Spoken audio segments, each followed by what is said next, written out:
They call me Machine Gun Kelly, the outlaw with the $1 million name. Machine Gun Kelly is on the run. The Bureau wants to give this bootlegger turned bank robber Kelly a one-way ticket to Alcatraz. Bank robbers are going down in bullets, in hails of bullet.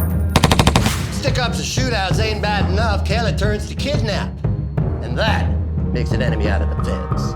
I'm Gus Jones, and it's my job to bring this man to ground. They went in with guns drawn. They went in expecting a gunfight. You need a super police force to track down the supervillain. I've got 2 lethal weapons.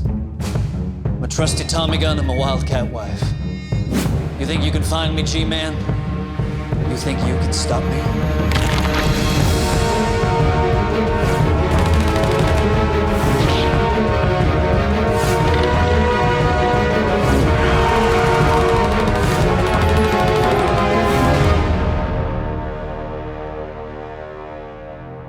Before I was Machine Gun Kelly, I was plain old George. Just trying to make a buck in the bootlegging game. But all good things come to an end. In 1933 brought the election of Franklin Delano Roosevelt, and he had come in with a pledge to end Prohibition. The cobwebs of years of neglect were swept from banks. Armies of men were called to polish the brewing machinery, put the long-neglected plants in perfect order for the rush of business that was certain to come. So all of these bootleggers like Machine Gun Kelly, they had to find ways to make up for that income. One of those ways was robbing banks. He was not a man who sought the limelight. He felt like the more he could stay beneath the radar of law enforcement, the longer his career would last. You just walk in, hands up, hand over the cash. It was supposed to be easy money, but even banks are slim pickings these days. Go figure. It's the depth of the Depression. You know, the country hasn't recovered from the stock market crash of 1929, and banks are closing left and right. This line of work is getting more and more hazardous. The Texas Bankers Association began what they called the Dead Bank Robbers Reward Fund. $5,000 per individual, per corpse, brought to them or proven to them that was individuals trying to rob a bank. And they would pay that money out. Bank robbers are going down in bullets, in hails of bullets from time to time, including people that Kelly knew. And that's just fine and dandy by me. I'm Agent Gus Jones of the Bureau of Investigation, and collecting bank robbers, dead or alive, is what I do. Gus Jones was the real deal. He was considered to be one of those FBI agents that did not fit the profile of a college cop. He was not an accountant or a lawyer. He was somebody who could shoot and shoot straight. He's, a product of the Southwest, a product of very much the old school, hard-bitten cowboy stock. He was involved in hunting down Butch Cassidy and the Sundance Kid. He fired guns against Indians. I mean, he had been around a long time. People knew him, and people knew how good he was, and they tried to avoid him, of course. He was probably the best single agent that J. Edgar Hoover had in 1933. I've been chasing bad guys since Al Capone was in diapers. Thought I could spot a 2-bit bank robber from a mile off. But Kelly, he was something new, something different. George Kelly Barnes was an amiable guy. He was just the last person you could ever picture doing the things he'd been accused of doing. He started out with the small petty crimes, and he eventually graduated into something much darker. Look, I'm really not such a bad guy. Maybe I got a little greedy. By the time 1933 rolled around, I realized banks were old hat. It was time for a different kind of fun. Kidnapping seemed to be the next step, especially kidnapping people that had the means to pay the ransom. There were a series of kidnappings in the Midwest where things went successfully, where ransoms were given and people returned, and it looked like a good deal. If you're gonna get into the kidnapping racket, best be sure to choose the right mark. I chose Charles Urschel. Urschel built one of the most successful independent oil operations in the entire country. He wasn't like the Rockefellers or the Mellons or the Morgans, anything like that, but he was certainly a well-known individual, probably a pillar of the business community around Oklahoma City. And in 1933, he had what was thought to be one of the biggest fortunes in the oil business.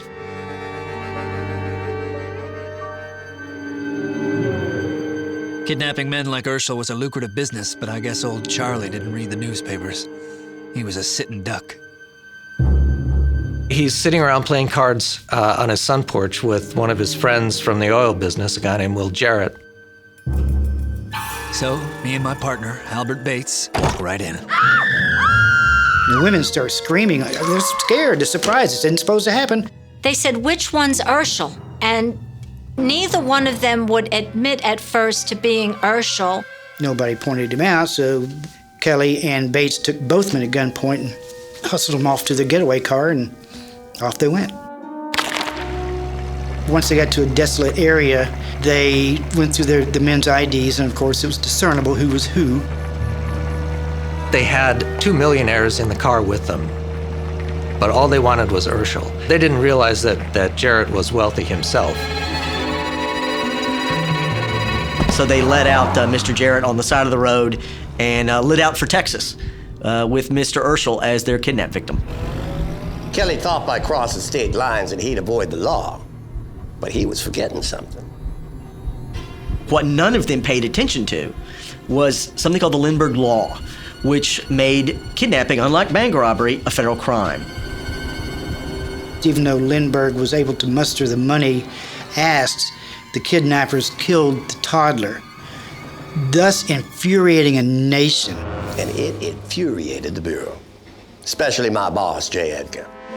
Hoover had a chip on his shoulder about that. The Lindbergh Law basically made it a federal felony to take someone against their will across state lines. And what it did was enable the federal law enforcement officers at the Bureau of Investigation to chase kidnappers across county and state lines, which local police did not have the authority to do before that. As far as federal punishment, it meant at least a life sentence in prison, never see the light of day again.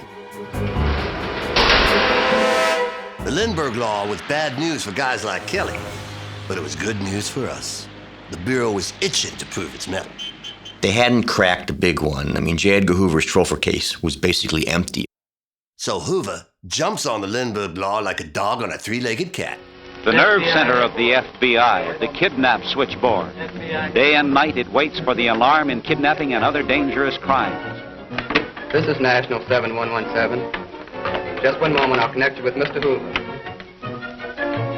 He installed a special telephone line into his own home in Washington, D.C., which was there for the express purpose of any kidnapping victim's family to call, almost like the first hotline. So what's the first thing Urschel's wife Bernice does on the night her husband's kidnapped? She heads straight to the phone. They put her through to J. Edgar Hoover, who's asleep in his bed in his pajamas. He picks up the phone, and Bernice reports the kidnapping. Hoover sees the Urschel kidnapping for what it is. An opportunity. Hoover really needed the public support. He needed the government to support him in his endeavors. We must not for a moment lose sight of our goal, to teach the criminal he cannot escape the one inexorable rule of law enforcement: you can't get away with it. And in order to do that, he needed to take these guys down. He needed to show them that this idea of a national police force can work, and it will work. So he set every tool, every implement, every resource he had into solving this very case. There's the war map, pins tagged with the names of special agents and placed where the agents are. And we'll have to send, I think, possibly Agent Jones in till he's finished his special assignment at the present time. So Hoover needed somebody who was a skilled, experienced law enforcement officer, somebody who'd been around the block, who was equally tough to the people that he knew they'd be going up against. So in a force of over 300 agents, he had, probably fewer than 20 who had the kind of skills that he thought would need to be employed in this case. So the first thing he did was call up Gus Jones and begin to assemble a team around him. And said, in essence, we need a win. See if you can solve this one. I get the order from J. Edgar, and you do not say no to J. Edgar. He tells me to find out the identity of the Urschel kidnappers, track them down, and take them out. Simple, right? Except when you're dealing with a man like Kelly and a .45 caliber Thompson submachine gun, well, things get complicated in a hurry. After old man Urschel was kidnapped in broad daylight, my boss, J. Edgar, sent out the word. Find the guys who did it. Now, I did not know at the time that I was chasing after the man with the $1 million name, Machine Gun Kelly. All I knew was that the Urschel kidnappers had made a run for it, and that they and their hostage were nowhere in sight.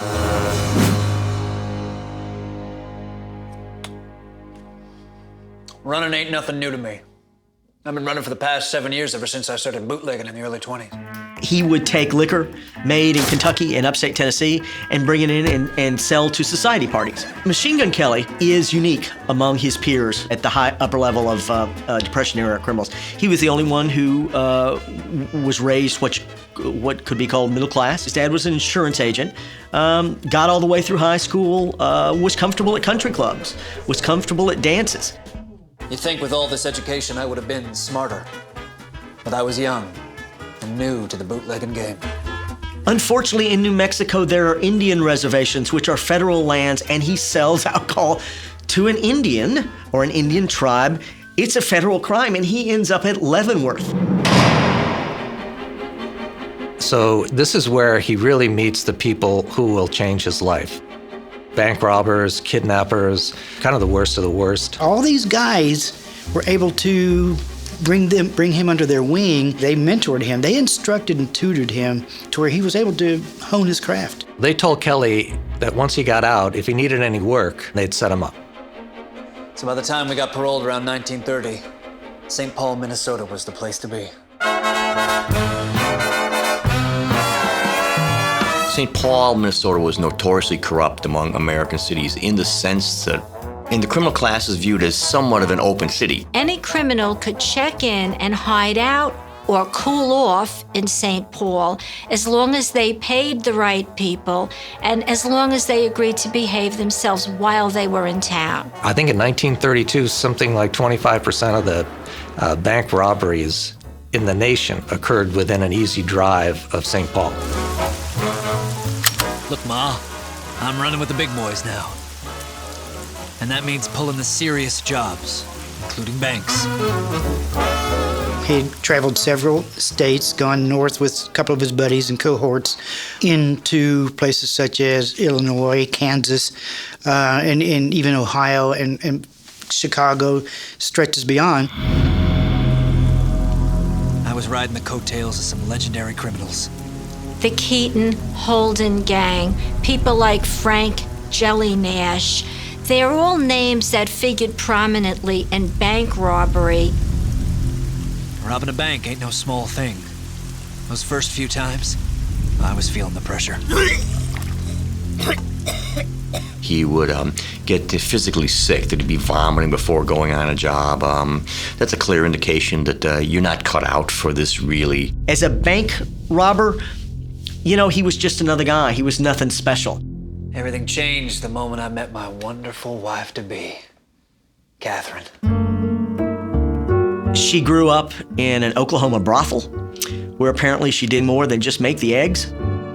She was a woman who enjoyed the good life, and with no real means of attaining it. Katherine was glamorous, she was attractive, she loved the spotlight, and she was a bad girl. She was a spitfire. She was full of sass, and she wanted it all. And what Katherine wanted, Katherine got. Katherine Kelly really wanted her husband to be thought of as a tougher guy. So she was always bragging around Dallas and Fort Worth about how connected he was and all the dangerous criminals he knew. She decided to buy him a machine gun. One story that was spread was that Machine Gun Kelly was so good with a machine gun, he could actually write his name on a wall.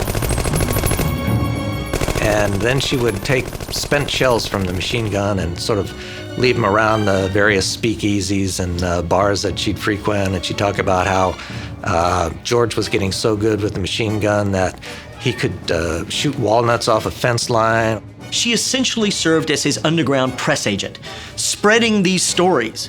That's how I got my name, and a legend is born.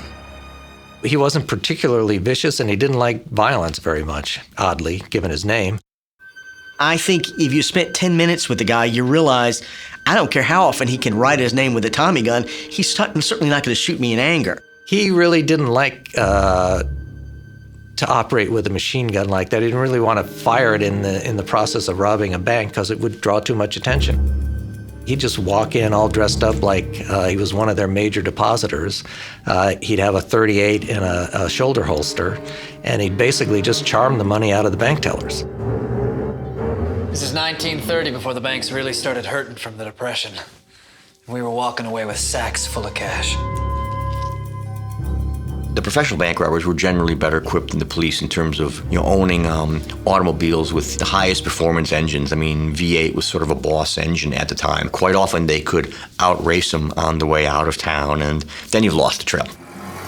Once they cross state lines, you're done. That police force is done. I can't go into Texas or Kansas if I'm from Oklahoma. We were unstoppable. Kelly did the heavy lifting, he carried the gun, but I think there's every reason to believe that it was Katherine who was the brains of the gang. It's thought she occasionally rode with him. She would be a driver. She'd drive the getaway car. I think Katherine enjoyed the idea of being in control in the relationship. George was the one that she could control and maybe manipulate to some degree, and she enjoyed that.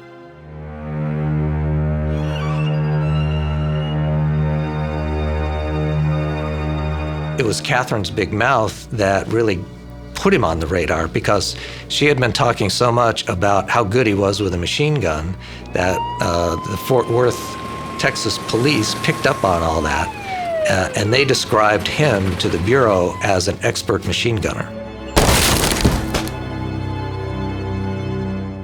You think I'm gonna hang around waiting to get picked up by local coppers? This was too easy. And Katherine, she wanted more. More thrills, but mostly more money. Banks were old hat, small fry. The real money was in kidnapping. It's time we try and land ourselves a whale.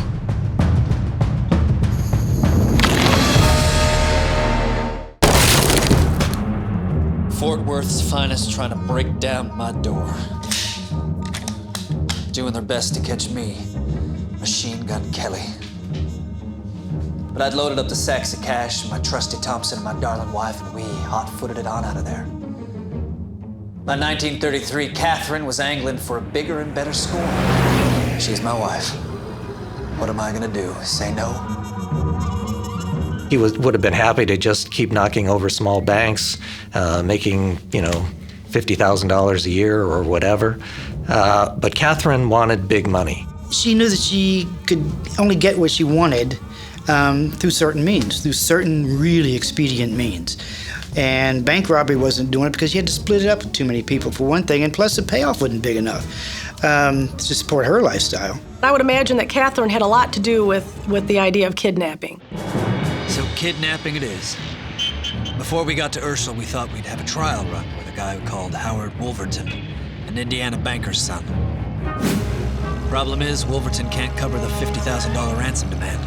The guy said, I don't have any money. This guy, he was living way ahead of his means, way beyond his means. He had all the trappings, but he didn't have any of the money, not the money that they wanted. The guy lived high on the hog, but unfortunately for the Kellys, the trough was dry.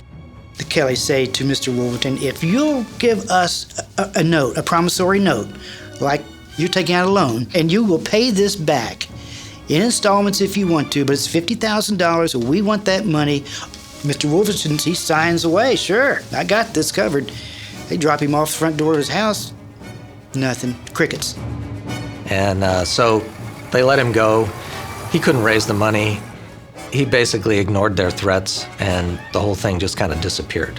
Machine Gun Kelly is so fascinating to me because he's the one of the Depression-era outlaws who consistently fails upward. Every time he screws up, he moves up the criminal ladder. And the next step up the ladder was the kidnapping of Charles Urschel. They tried one more time to land that well. Katherine had kind of made a resolution that the next person that they went after would have a lot of money. And so Urschel's name was at the top of the list.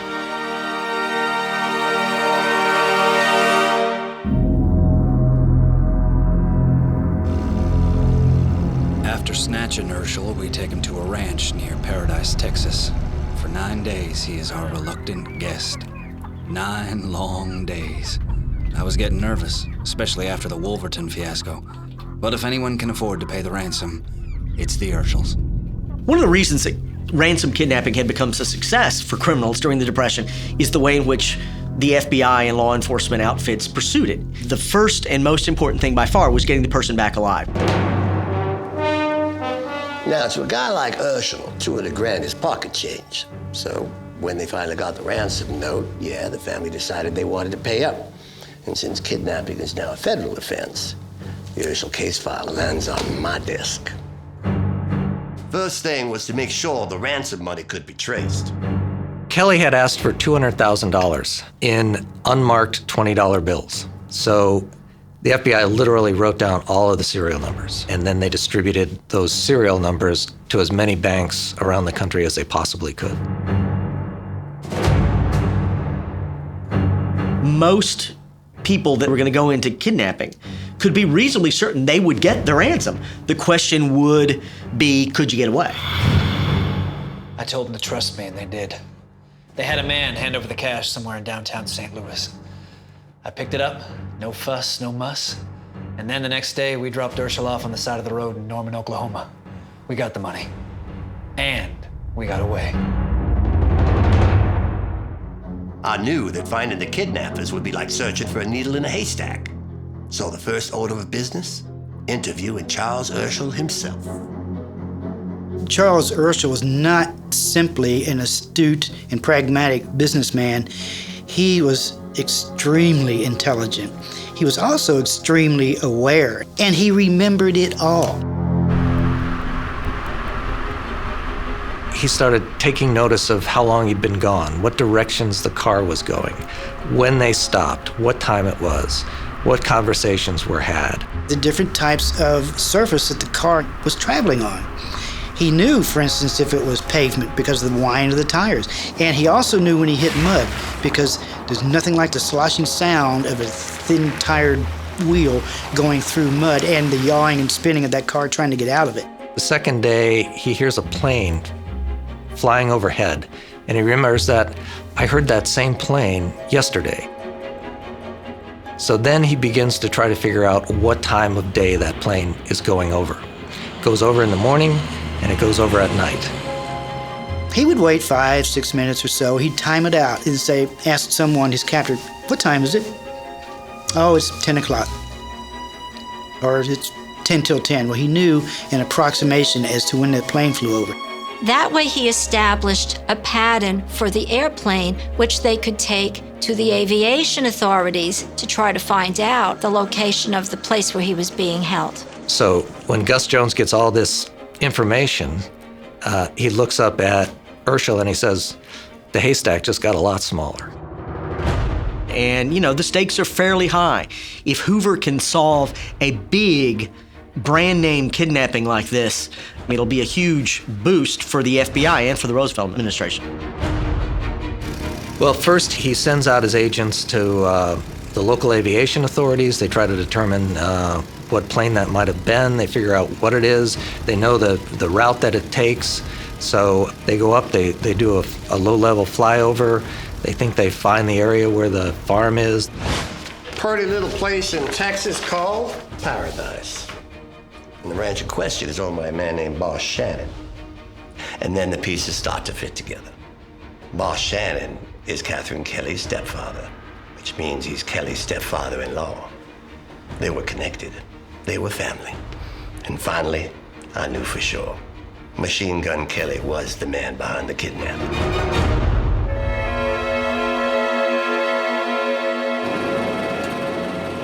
Then they decide, okay, this is the place.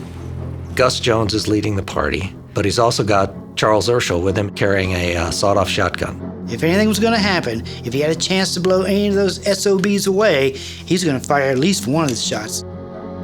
He could make a positive identification on the ranch, on the people there, what they sounded like, and he could tell them, you know, if we've got the guys or not. They rounded up boss, Shannon. They rounded up his wife and Katherine's mother, Ora. The Kellys were nowhere to be found. I think it's just pure coincidence that Machine Gun Kelly and his wife happened not to be at the Shannon Ranch. It was bad, bad luck. But I was not going to give up and go home. Gus was a man who, once he set his jaw to something, he saw it through to the end. They knew they were no longer in Fort Worth, so they fan out and it becomes an international manhunt. Katherine and me, we could feel the heat, so we hit the road and hit it fast. We did it. We landed the whale. Charles Urschel's kidnap went like a dream, and we're off to launder 200 grand of hard-earned cash. Of course, this time the feds are on our back, including their top bulldog, Gus Jones, who somehow managed to find our hideout at the Shannon Ranch. But me and Katherine, we're too fast for him. But the Kellys somehow stayed one step ahead, and this is one of the lucky times for them that they did. George, being a former bootlegger, really knew the back country really well, back roads. They'd hide out in tourist camps and things like that. Gus Jones could only at this point coordinate all the resources that he had. Gus Jones asks for basically a media blackout for 48 hours. He doesn't want Machine Gun Kelly and Katherine and Albert Bates to know that the farm has been raided and that they've got these individuals in custody. Not knowing the feds raided the ranch, we thought it was safe enough to go shopping. They spent it in a crazy wanting shopping spree, furs and jewelry, and they careened out of control. They go off on a shopping spree for Katherine and also to pick up a new car in Cleveland that they had a deposit on. Geniuses that they are. They gave the dealership their home address in Fort Worth. Gus Jones had all the mail checked, and there was a receipt for a deposit on a Cadillac from a Cleveland car dealership. So he sent agents to Cleveland to wait for them. Unfortunately, they got there a day too late. Again, we were close, but not close enough. He's extremely frustrated because everybody in the country was saying, oh, we saw Machine Gun Kelly here, we saw him there. Then my boss, Edgar Hoover, decides to bring in an entirely different outfit to help bring Kelly to justice. The movies. If they were running a double feature, then they would run newsreels in between. And there were things that were very, very popular. This was the news of the day. And crime was very, very popular. Hoover was a master at managing the message. Through this door, leading to the sun porch, where the Urschels and two friends were playing a final rubber of a bridge, entered two sinister figures. He figured out that he could make Machine Gun Kelly into this kind of nefarious underworld figure that's spreading terror throughout the Midwest. Just like Katherine, all he was doing was cementing my image as one tough son of a gun. It popularized this notion that Hoover was trying to spread, that there were supervillains loose in the land, and that you need a super police force to track down the supervillains. Gus Jones might have the resources, but Katherine and me, we got the speed. So we found a safe place to disappear. In a town full of shady characters, we figure, what's two more? The perfect place to launder 200 grand. They sold the money, obviously, at a great discount to people there who then can push it out in the system in St. Paul. The story now picks up the trail of the Kellys on July 22nd. Then we heard what happened after the raid on the Shannon Ranch. They'd charged her stepfather and her mother with conspiracy to kidnap Charles F. Urschel. It was bad news for me, and even worse for Katherine. Katherine went nuts. She didn't believe that her mother could actually be implicated in the conspiracy, and she insisted that George turn himself in exchange for release of her mother. Katherine's mother really had no involvement in the planning. However, just knowing of a kidnapping and harboring a criminal involved in that endeavor is a crime itself. Katherine embarked upon a letter-writing campaign, and she wrote letters to everybody. George and Katherine Kelly, in their wild dash from state to state, city to city, paused long enough in Chicago to pen a couple of letters. This letter, threatening murderous death to Urschel and his family if the Shannons were convicted, was signed with Kelly's fingerprint. Even the judge at the time, the federal judge, and the prosecutor, she put everybody out on a piece of paper and said, you will be killed if you convict my mom of anything. Hoover's response to Katherine Kelly was, this woman's gonna get the works. Not in so many words, but once we get her in the system, she's gonna go behind bars. She's not going to any country club prison. All this heat meant we had to leave St. Paul behind. Pronto. The Kellys went to Chicago, tried to hide out with friends there. They were too hot for even Chicago. Frank Nitti, who was Al Capone's operative in Chicago, told him to stay out of the city. They were really desperate and didn't know which way to turn. And wherever Kelly settles, we'll be waiting. He's feeling the heat. Not a surprise, since the full weight of the Bureau is bearing down on him. Basically, they've got the country covered. They're tapping people's phones. They're intercepting people's mail. I think this was kind of what Gus Jones was cut out to do, track down people.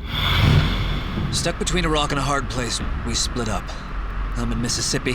Katherine's laying low in Texas. Katherine's driving down the road, and she sees this family, the Arnolds, walking along, destitute. That's Luther and Flossie Mae Arnold and their 12-year-old daughter, Geraldine.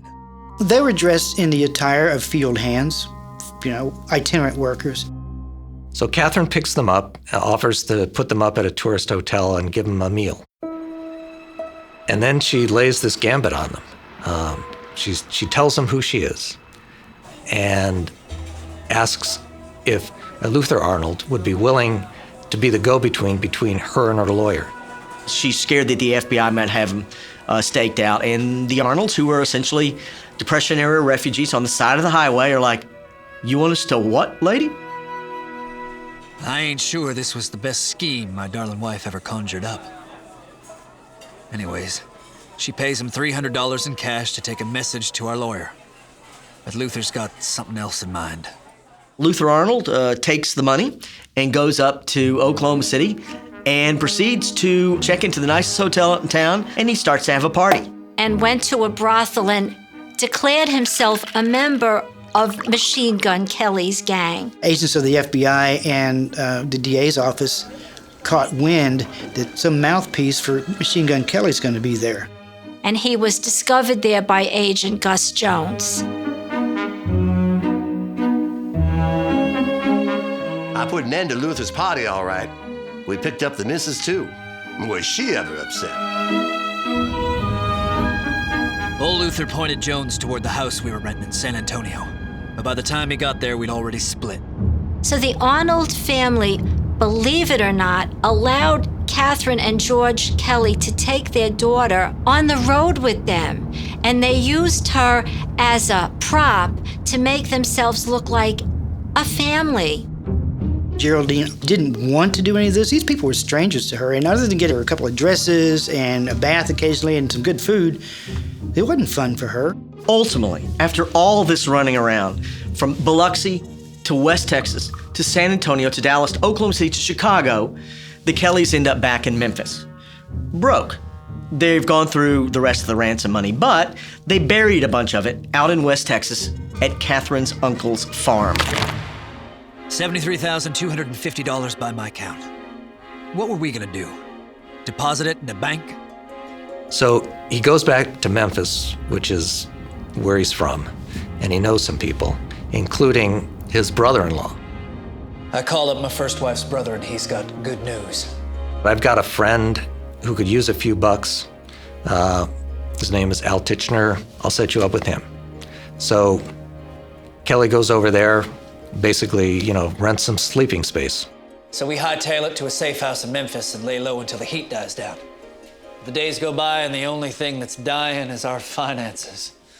He said, we need more money. We're kind of running out here.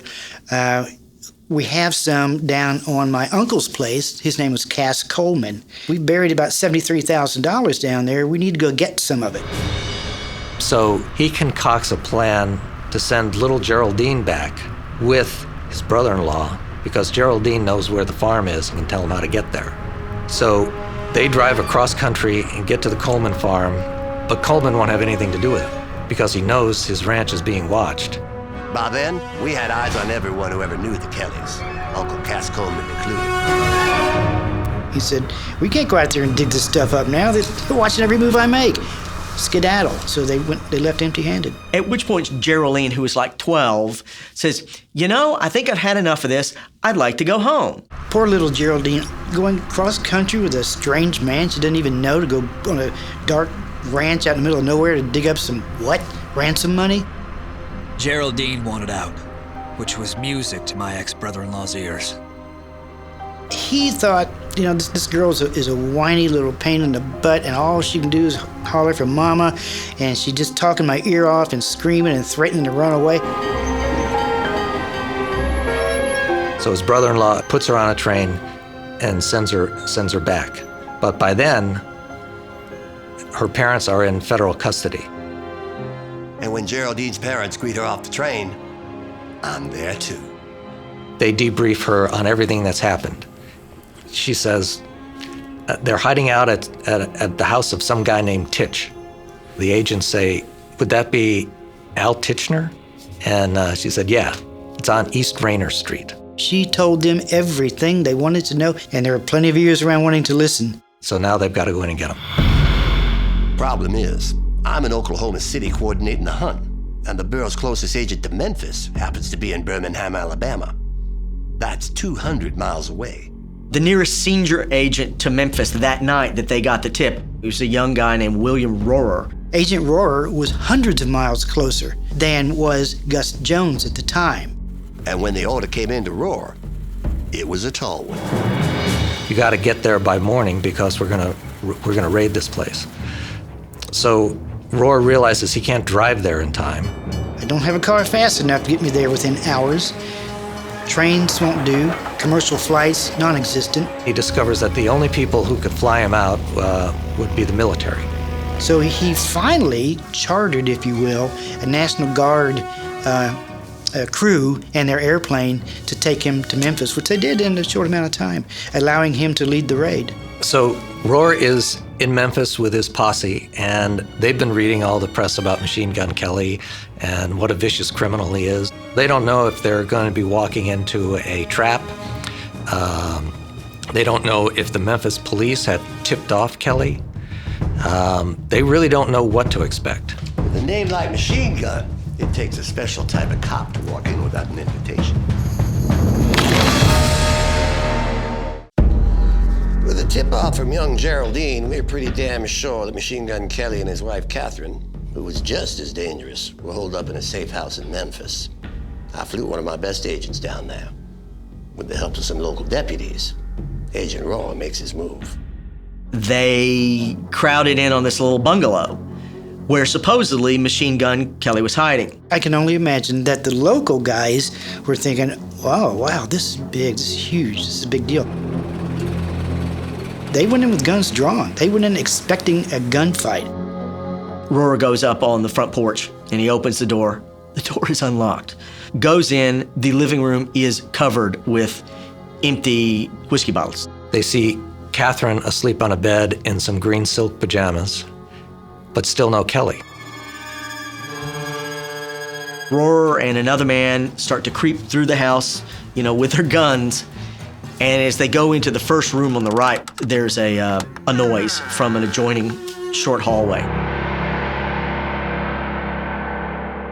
Had Albert Bates been there, had Harvey Bailey been there, or Vern Miller, they would have gotten a gunfight.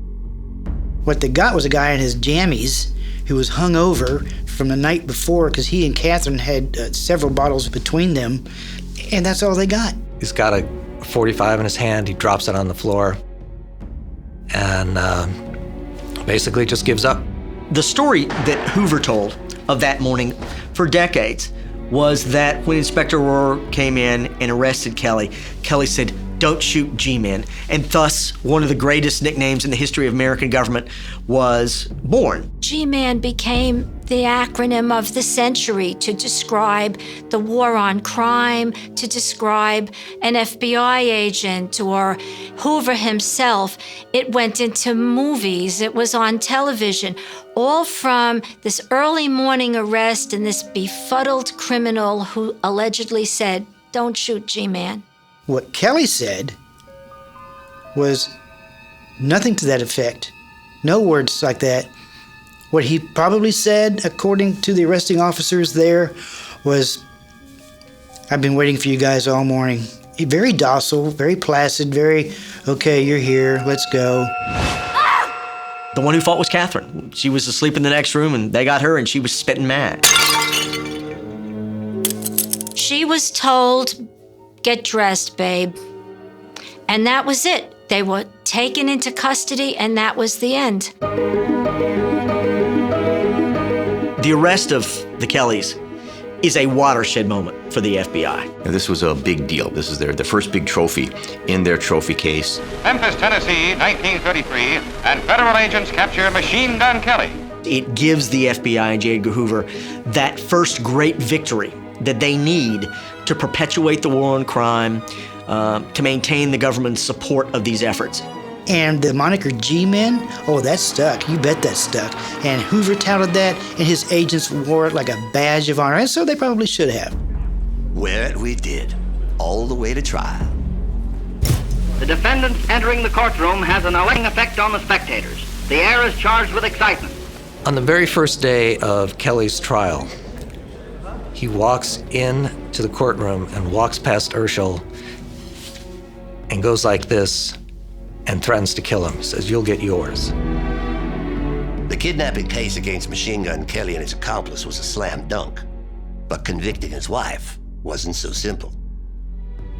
The basis for Katherine's prosecution and conviction in the Urschel kidnapping was very circumstantial. Katherine Kelly may not have been directly involved in the abduction of Charles Urschel and transporting him to the Shannon Ranch, but she certainly was complicit in the crime. And the fact that she embarked upon the letter-writing campaign did not help her case. She showed no remorse, she showed no humility, and that was like waving a red flag in front of this bull, J. Edgar Hoover.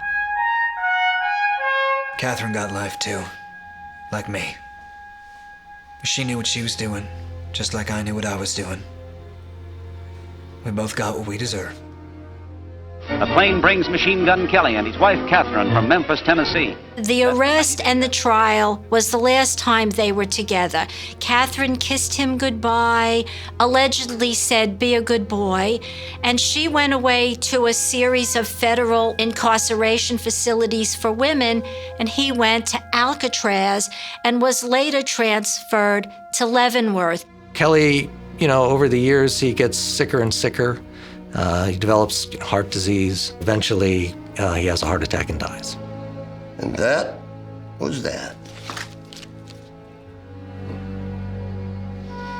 I stuck around the Bureau for about another decade. Of course, Hoover was never big on sharing the spotlight, so I kind of faded into the background. What can I say? I got the job done. That's all I ever wanted. It was one of the first instances where the FBI would be able to say that we brought a case to a satisfactory conclusion.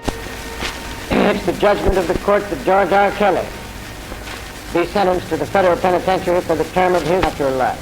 When the final newsreel came out about the sentencing and the conviction of Kelly and his gang, people stood up in motion picture houses across the country and cheered for the federal government, which is something that had never happened before. Kelly was our first big scalp, our first prize in the FBI trophy case. He won't be missed. Not by the American people. And not by me.